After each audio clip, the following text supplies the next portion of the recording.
자, 뒤에 그 부가가치세 내용을 보니까 도저히 설명을 드리기에는 시간이 없을 것 같습니다. 아쉽지만 앞서 설명드린 정도만 보시고 반드시 여러분들, 물론 여러분들 다 준비하셨을 거예요. 개별적으로 꼭 정리 따로 하셔야 됩니다. 간주 공급 중요한 이유가 뭐다라고 했어요?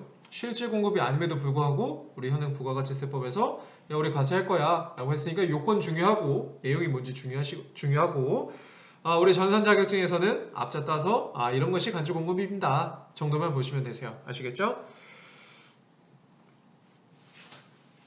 자, 그 다음에 용역의 공급입니다. 용역의 공급이라는 것은 아까 우리가 부가가치세 과세 대상이라는 것은 재화의 공급 그리고 그 다음에가 용역의 공급이에요. 일반적으로 여러분들은 서비스라고 생각하시면 되는데 우리 현행 부가가치세법에서는 이 용역의 공급을 실제 업종으로 분류를 해놨어요. 예를 들어서 뭐 건설업, 그 다음에 뭐 부동산 임대업 이런 식으로 업종이 분류가 되어 있는데 여러분들 뭐 그 정도는 좀 너무 나아간 수업이고 기본적으로 이 부가가치세법상 과세 대상이다 정도만 보시는 게 좋을 것 같습니다. 자, 넘어가도록 하겠습니다.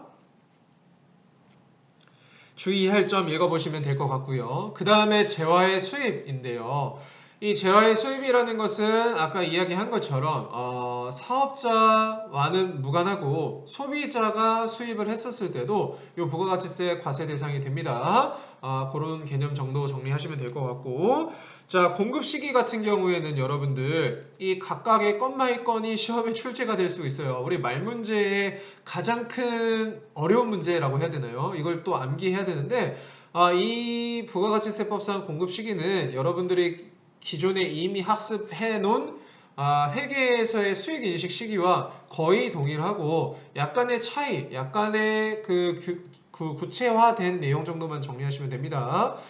일반적으로 재화의 공급 시기의 대원칙은 재화의 인도 시점, 회계의 수익인식 시점이랑 동일하죠. 나머지들은 쭉 읽어보시면 될 것 같고요. 그 다음에 자가공급, 개인적 공급, 사업상 증여, 폐업시 잔존지와 이게 뭐죠? 간주 공급인데 간주 공급은 실질 공급이 아니기 때문에 어떠한 일정의 공급 시기를 부가가치세법에서 규정을 해줘야 된단 말이죠.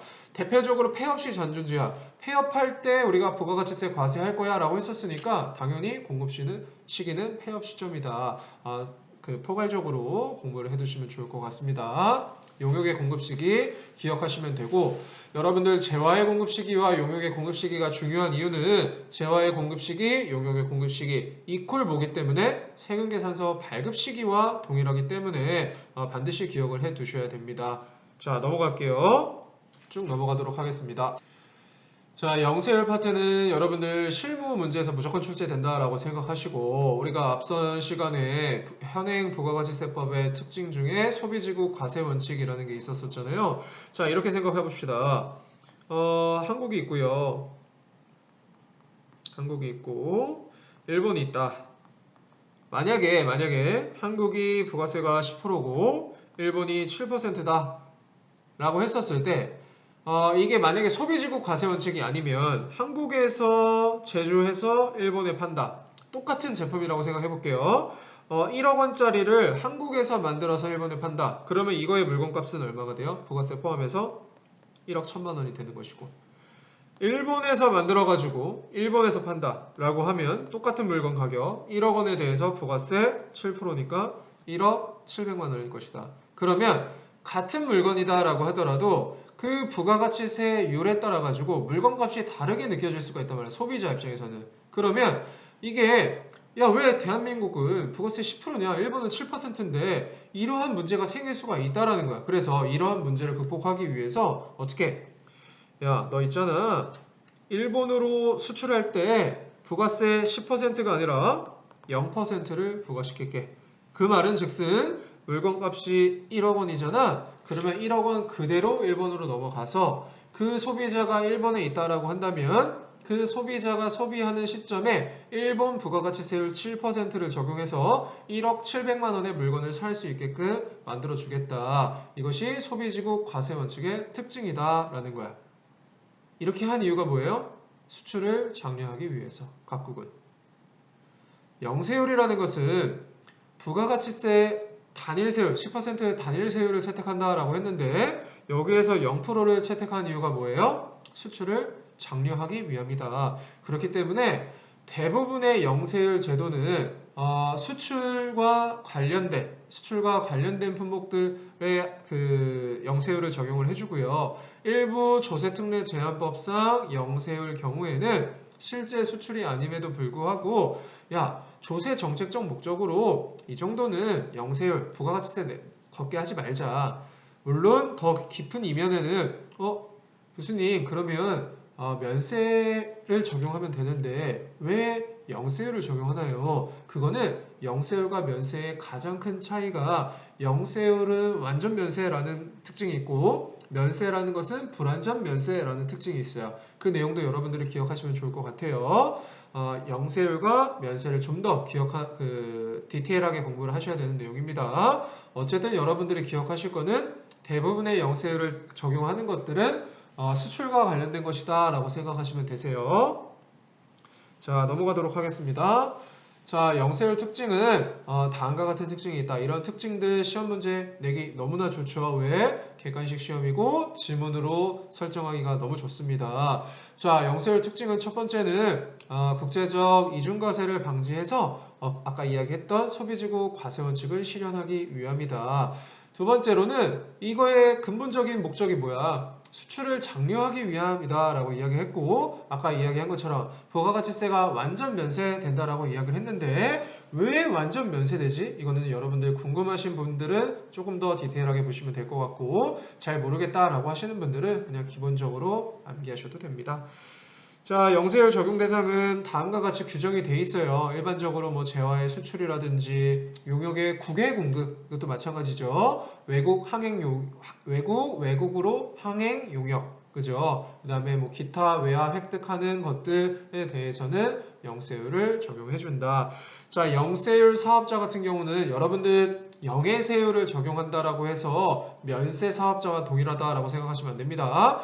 영세율이라는 것은 부가가치세가 0%인 것 뿐이지 일반 사업자와 완벽하게 똑같다라고 생각하시면 돼요. 그래서 일반적으로 부가가치세 신고 의무라든지 세금계산서 발행 의무라든지 다 있고요. 이것을 이행하지 않으면 당연히 가산세 규정도 있습니다.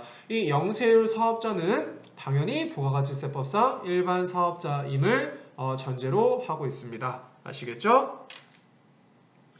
자, 면세라는 것은 영세와는 조금 다르고 부가가치세를 면제한다라고 생각을 해두시면 돼요. 아까 우리가 부가가치세의 특징 중에 하나가 저도 물을 살 때 똑같이 10% 부가세를 내고 S전자의 회장님도 물을 살 때 똑같이 10%의 부가세를 낸다라고 했어요. 그게 뭐예요? 조금 불합리하게 느껴질 수 있다라는 거예요. 상대적으로 그 소득 수준에 따라서. 그래서 역진성을 완화해줘야 되는데 역진성을 완화해준다라는 거에 대한 의미는 일반적으로 어떻게 소득 대비해서 공통적으로 많이 사는 것, 뭐 쌀이라든지 이런 기본적인 품목들에 대해서 부가가치세를 면제해주면 상대적인 효과는 부자들한테 크겠어요? 상대적으로 부자가 아닌 사람한테 크겠어요? 상대적으로 부자가 아닌 사람한테 크기 때문에 이 면세 제도라는 거의 특징은 이 역진성을 완화하기 위한 제도다라고 생각하시면 됩니다. 자세한 내용은 여기 교재에 잘 나와 있으니까 보시면 될 것 같고요. 면세의 특징에 대해서 제가 방금 설명을 드린 거고 면세 적용 대상은 아까 말씀드린 것처럼 요거는 뭐다? 부가가치세법에 이거 부가가치세 면세할 거야 라고 규정이 되어 있어요. 실제 시험 문제는 이렇게 나옵니다. 다음 중 면세 품목이 아닌 것은.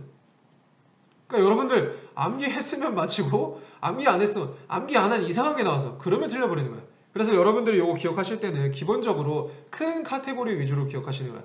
기초생활필수품 아까 제가 이야기한 것처럼 뭐 쌀이라든지 뭐 수돗물이라든지 생수는 당연히 아니겠죠. 수돗물이라든지 이런 것들은 기초생활필수품이기 때문에 면세 적용이 된다라고 생각하시면 되시고 버스 같은 경우에는 우리가 일반적으로 타는 버스 같은 경우에는 면세가 되는데 시외버스라든지 뭐 비싼 버스 나오잖아요. 뭐죠? 고속버스인가요? 되게 비싼 버스가 있어요. 그 KTX와 거의 맞먹는 비싼 버스가 있는데 그런 것들은 부가세가 면제가 안 되겠죠. 전세버스 이것도 내가 놀러 가려고 일반 그 전세버스 업에 내가 버스를 렌탈해가지고 버스를 대여해서 그 버스를 이용한다.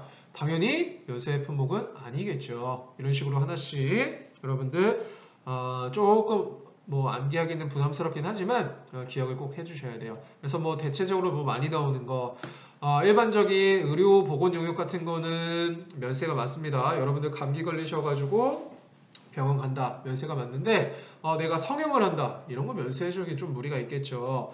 그리고 한참 이슈가 있었던 게 있었어요. 코로나 때 마스크 있잖아요. 이거는 면세해줄 만한데 면세가 안 됐었어요. 면세가 안 됐고 시험 문제 한번 출제됐습니다. 이런 거는 모르면 그냥 틀리는 거예요. 뭔가 면세 같잖아요. 근데 그때 되게 많이 틀렸어요 사람들이. 그 다음에 또 뭐가 있어요. 그 애완동물을 키운다. 애완동물을 키우는데 이 애완동물은 사실 뭐 필수품은 아니잖아요. 뭐 이런 그 말 자체가 조금 요즘은 리스크 있는 발언이긴 하지만 어쨌든 그렇습니다. 그렇기 때문에 동물병원 이런 데들 비싼 이유가 뭐예요? 부가가치세까지 부담을 하기 때문에 그래요. 일반적으로 우리의 의료 용역과는 다릅니다. 하지만 지방이라든지 이런 데에 내가 소를 키운다. 가축이라고 보통 우리가 표현을 하잖아요. 그런 용역들, 동물 치료 용역은 면세가 맞아요. 또 기초생활 그 보장을 받는 사람들이 키우는 그 애견 뭐라고 해야 돼요? 반려견 또는 반려묘에 대해서는 똑같은 동물병원 가지만 그건 또 면세를 해줘요. 그러니까 이 면세 품목은 여러분들이 얼마나 많이 보느냐, 얼마나 많이 암기를 했느냐 이 싸움입니다. 아시겠죠? 그래서 제가 아까 사업자 등록증도 이런 식으로 말씀을 드렸잖아요. 우리 세무회계 이쪽 공부를 하시는 분들은 평상시에 이런 쪽에 관심이 있으면 좀 도움이 많이 돼요. 특히 여러분들 마트에서 한번 장을 봐보세요. 장을 볼 때 영수증에 다 써있어요. 과세 품목, 면세 품목. 그런 거 하나씩 기억해 두시면 좋아요. 뭐 대표적으로 뭐 딸기 우유 뭘 것 같아요? 과세입니다. 이런 식으로. 생수. 아까 수돗물은 면세라고 했지만 생수는 과세입니다. 그죠? 이런 거 여러분들이 얼마나 기억을 하느냐가 포인트예요. 자, 그 다음에 면세 포기는 이 면세 제도가 불완전 면세이기 때문에 이게 만약에 내가 면세 품목도 다르고 영세 품목도 다른다. 영세율을 의미하는 거죠. 그랬었을 때는 면세 사업자로의 약간의 디스어드밴테이지가 있기 때문에 나 이거 면세 안 할래요 라고 포기하는 제도가 있어요. 하지만 이건 안 됩니다. 포기할 수는 있어요. 할 수는 있는데 이 양치처럼 왔다 갔다 한대. 저 포기할래요? 저 다시 할래요? 이거 안 된다라는 겁니다. 만약에 면세 포기를 하면 신고한 날로부터는 3년간은 다시 면세를 적용받을 수 없다라는 것까지 기억해 두시면 됩니다. 그래서 면세 제도는 좀 특이하게 면세 품목을 암기하시는 것이 좀 좋다. 그래서 좀 심심할 때, 좀 심심해도 이런 건 잘 안 봐지겠지만 이게 우리 국세청에 별표 서식이 있어요. 면세 품목. 그 서식을 한 번씩 보세요. 이런 것도 면세구나. 이렇게 하면 좀 도움이 많이 됩니다. 자, 넘어가도록 하겠습니다. 자, 세금계산서라는 겁니다. 세금계산서라는 것은 우리가 일반적으로 거래 증빙이라고 생각을 하시면 되는데 다음과 같이 생겼대요. 세금계산서 양식은 다음과 같이 생겼고 여러분들이 기억하실 거 시험 문제에서 또 많이 출제가 되는 거 세금계산서의 필요적 기재사항입니다. 이 필요적 기재사항이라는 거에 대한 의미는 뭐냐면 만약에 이 필요적 기재사항이 누락이 됐다. 그 세금계산서는 세금계산서로 보지 않겠다라는 거에 대한 의미랑 동일한 거예요. 여기서 여러분들 기억하시는 물론 암기를 하셔도 되지만 이렇게 기억을 하시는 게 좋을 것 같아요. 내가 공급하는 사람이라고 생각을 하고 한번 이 세금계산서를 발급한다라고 볼게요. 내가 공급하는 사람인데 일단 이 세금계산서라는 것은 부가가치세는 사업자를 기준으로 한다라고 했잖아요. 사업장별 과세 원칙이기 때문에 사업자의 인적사항이 뭐예요?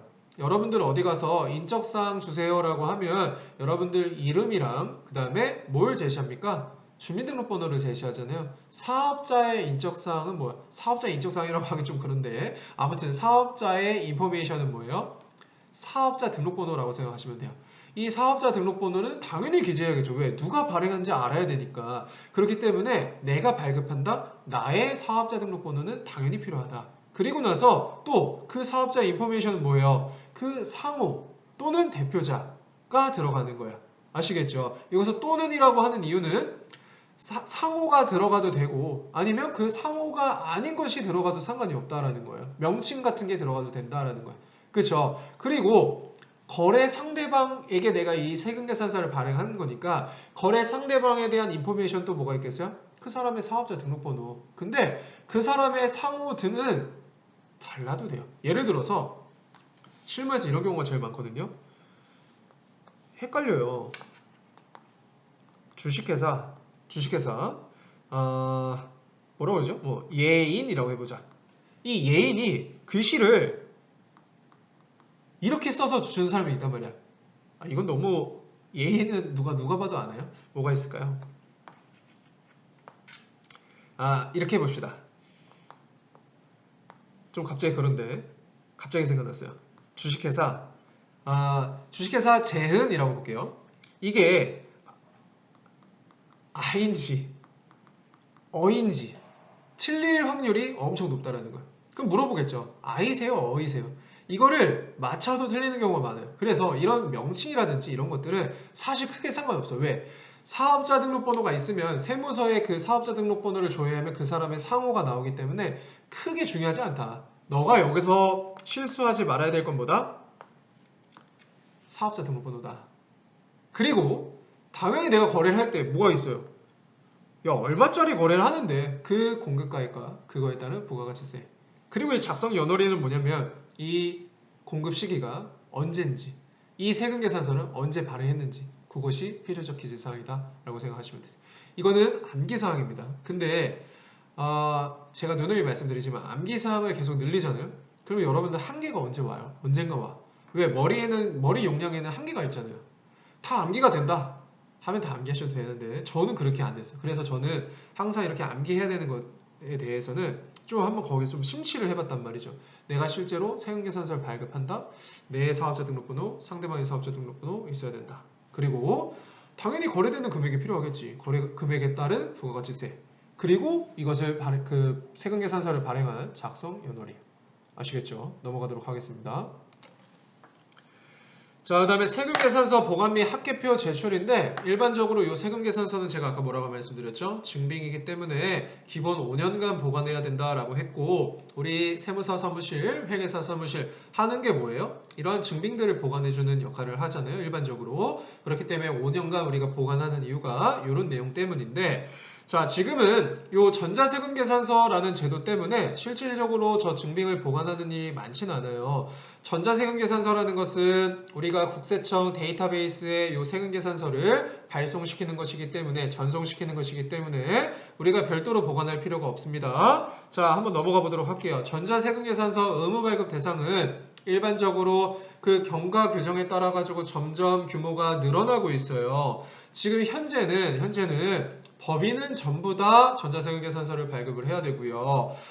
직전연도 사업장별, 왜 사업장별이에요? 사업장별 과세원칙이기 때문에 모든 거의 카운트는 사업장별입니다. 부가가치세에서는 재화 및 용역의 공급가액이 3억 원 이상인 개인사업자. 지금은 전자세금계산서도 그렇고 전자계산서도 그렇고 의무 발급이기 때문에 요 금액 과세 매출, 면세 매출 합쳐서 3억 원이 넘으면 전자세금계산서도 의무, 전자계산서도 의무다라고 생각하시면 돼요. 근데 이게 2022년 7월 1일 내년도죠. 3억 원에서 2억 원으로 줄어들거든요. 그 말은 개인사업자 의무발급 대상자들이 늘어난다라고 생각하시면 되세요. 아시겠죠?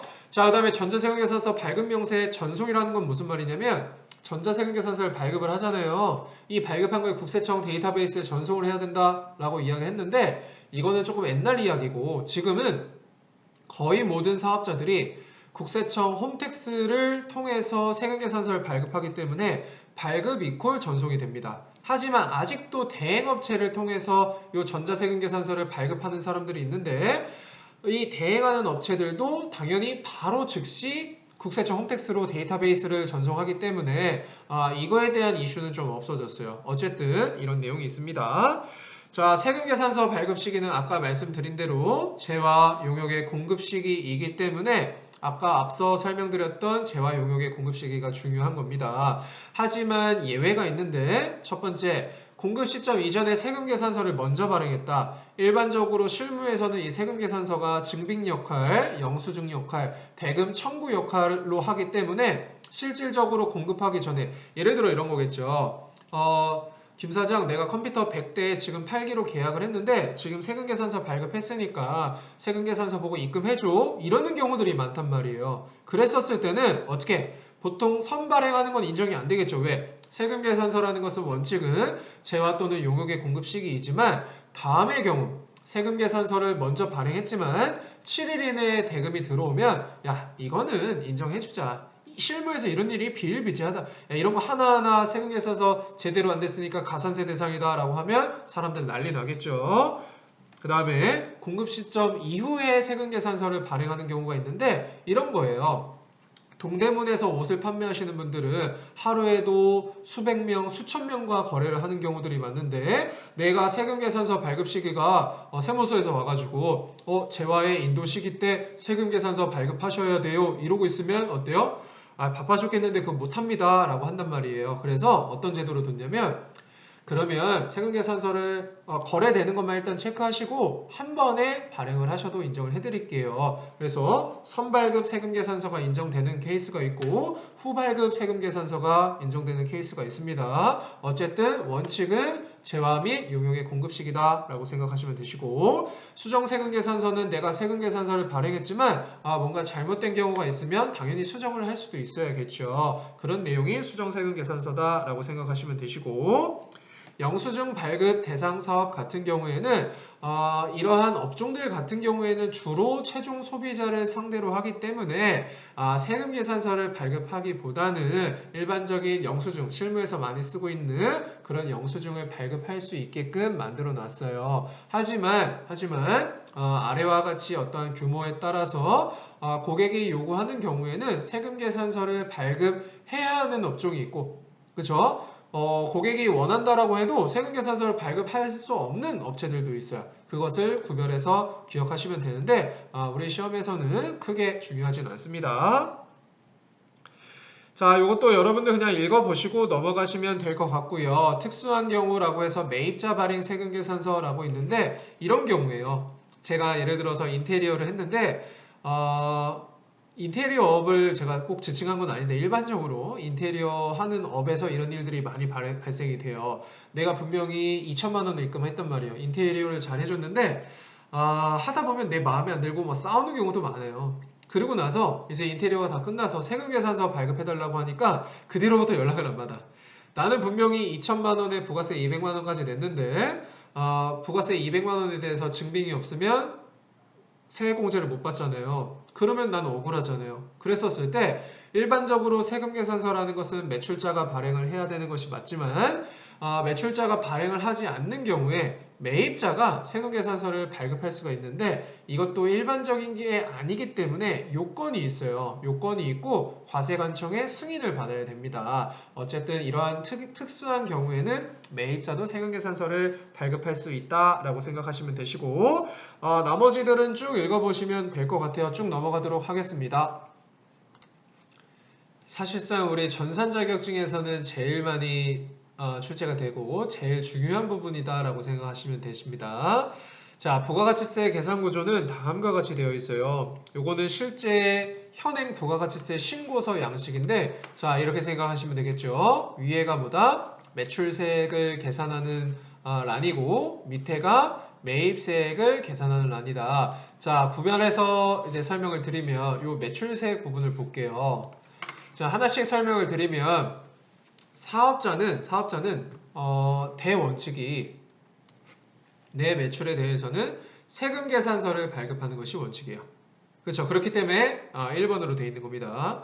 매입자 발행 세금 계산서 같은 경우는 특수한 경우니까 넘어가도록 할게요. 그리고 나서 세금 계산서를 발급하진 않았지만 고객들이 와서 신용카드를 결제했다라든지 고객들이 와서 현금 영수증을 발행했다라든지 이런 것들은 뭐가 되는 거예요? 내 입장에서 매출이 되는 거잖아요. 그런 경우에는 양가로 3번에 기재를 하시면 되시는 거고 기타라는 것은 위에 세금계산서를 발급하지도 않았고 신용카드, 현금영수증 등을 발급하지도 않았는데 일반적인 현금 매출이 있다라든지 또는 애시당초에 증빙을 발행할 수가 없는 경우가 있어요. 대표적으로 재화의 실질 공급이 아닌데 과세하는 것이 있었어요. 간주 공급들. 간주 공급 같은 경우에는 애시당초에 증빙을 발급할 수가 없습니다. 실질 공급이 아니기 때문에. 하지만 현행 부가가치세법에서는 과세한다라고 이야기를 했기 때문에 그 부분에 대해서 매출세액을 신고를 해야 되고 요 기타 부분에 기재를 하게끔 돼 있어요.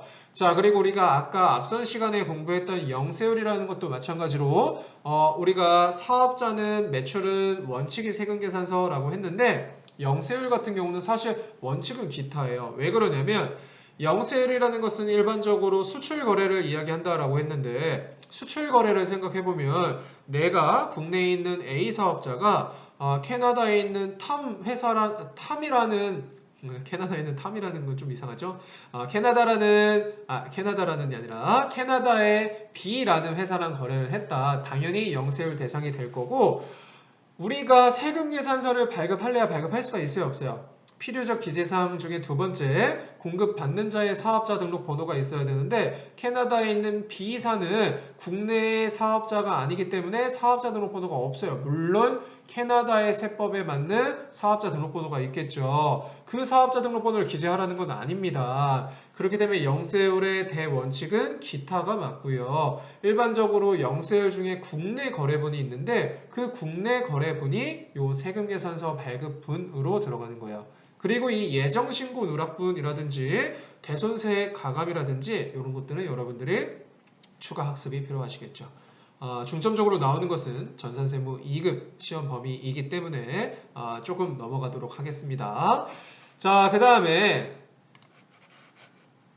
이 매입세액 부분을 보도록 할게요. 이 매입세액도 여러분들의 이 구조를 알고 계시는 게 가장 중요합니다. 우리 현행 부가가치세 납부세액 구조는 매출세액에서 매입세액을 차감하게끔 되어 있는데 매입세액이라는 것은 자기 사업과 관련하여서 내가 취득한 것들을 공제를 해주는 것인데 이것도 마찬가지로 증빙이 있어야 된다. 적격증빙, 부가가치세법상 적격증빙이라고 하는 것은 세금계산서, 신용카드 등의 체크카드, 현금영수증이 될 수가 있겠죠. 그런 것들을 의미하는 것인데 원칙은 세금계산서인 거예요. 아시겠죠?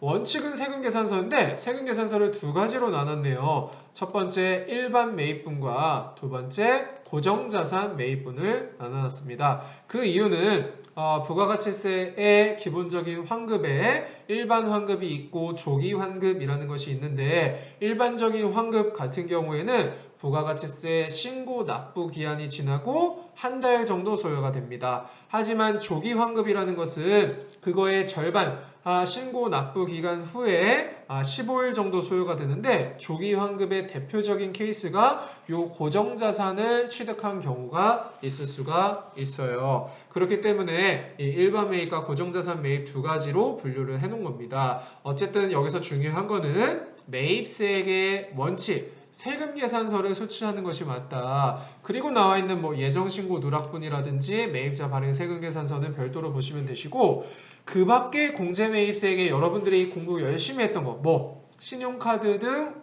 매입 내역 신용카드 등 수령명세서라는 부속서류가 있죠. 내가 신용카드로 매입했다라든지 현금영수증으로 매입했다라든지 이런 것들이 그 밖에 공제매입세액에 들어가는 것이고 그 외에도 뭐가 있어요? 의제매입세액이라든지 이런 것들이 그 밖에 공제매입세액이 있습니다. 중요한 건 뭐냐면요. 공제받지 못할 매입세액이라는 게 있는데 이 매입세액의 구조를 잘 보세요. 일반 세금계산서 수치분과 그 다음에 그 밖에 공제 매입세액을 더한 다음에 뭘 빼게끔 돼 있어요? 불공제 매입세액을 빼게끔 돼 있잖아요. 그렇죠? 그 말에는 이 세금계산서 수치분에는 모두 들어가 있다는 거예요. 불공제 매입세액도 들어가 있다는 거예요. 다시 말하면 나는 사업을 하면서 일반적으로 세금계산서를 수취하는데 그 세금계산서를 수취할 때는 이것이 공제되고 공제되지 않고 이걸 구별할 필요가 없다는 거야. 그 말은 즉슨 내가 자동차를 사서 세금계산서를 받았어요. 근데 그 자동차가 그랜저예요. 그랜저는 여러분들 부가가치세 공제가 됩니까? 안 됩니까? 안 되죠. 그렇기 때문에 불공제 매입세액 해당 세금계산서인데 이거 불공제니까 세금계산서 주지 마세요 라고 하는 것이 아니라 세금계산서는 일단 수취한 다음에 어떻게 해야 된다? 별도로 불공제로 제외해줘야 된다. 하지만 그 밖의 공제매입세액의 신용카드 같은 경우에는 내가 애시당초에 공제되지 않는 것들은 안 내시는 게 맞는 거야. 약간 어려운 개념이죠. 여기에 대해서 조금 매입 매출 전표 입력할 때 더 자세하게 설명을 드릴 건데 기본적인 틀은 여러분들이 알고 계셔야 됩니다. 매입세액의 구조는 내가 일단 공제되고 안 되고를 판단을 하셔야 되는데 세금계산서 같은 경우는 공제되는 것과 불공제되는 것을 가릴 필요가 없고 처음에는 일단 세금계산서를 수취하면 이 세금계산서를 수취한 금액을 어디다? 여기다 입력을 하면 된다. 여기에는 지금 제가 체크한 거에는 공제되는 것도 있고 불공제되는 것도 있을 것이다. 하지만 그 밖의 공제 매입세액은 애시당초에 불공제는 제외하고 들어오는 게 맞습니다. 그렇기 때문에 이 공제받지 못할 매입세액은 일반적으로 세금계산서에서 불공제되는 것들을 여러분들이 발라내셔야 돼. 매입매출전표 입력의 핵심은 이겁니다. 여러분들이 세금계산서를 수취했는데 이게 불공제냐 불공제가 아니냐 여러분들이 열심히 암기하시는 공제받지 못할 매입세액 대상들 면세사와 관련된 거 토지 관련들 이런 것들이 이 공제받지 못할 매입세액에서 발라내줘야 되는 것입니다.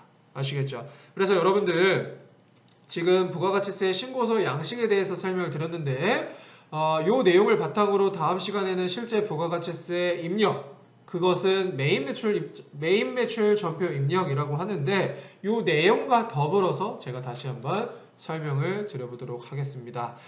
이 부가가치세 파트는 조금 빠르게 설명을 드리는데 말씀드렸지만 좀 양해를 부탁드려요. 스킵하고 싶지만 제 성격상 스킵이 어렵습니다. 차라리 스킵하면 여러분들도 마음이 편해요. 이야기를 안 들었으니까 중요한 게 없나 보다 라고 할 수 있는데 제가 괜히 이야기해서 여러분들 마음이 좀 불편할 수 있지만 제가 체크해주는 거 위주로는 꼭 기억해 주셨으면 좋겠어요. 그래서 여기까지 보고 다음 시간에는 메인 매출 전표 입력 보면서 실제 부가가치세 신고서 내용을 조금 더 학습하도록 하겠습니다.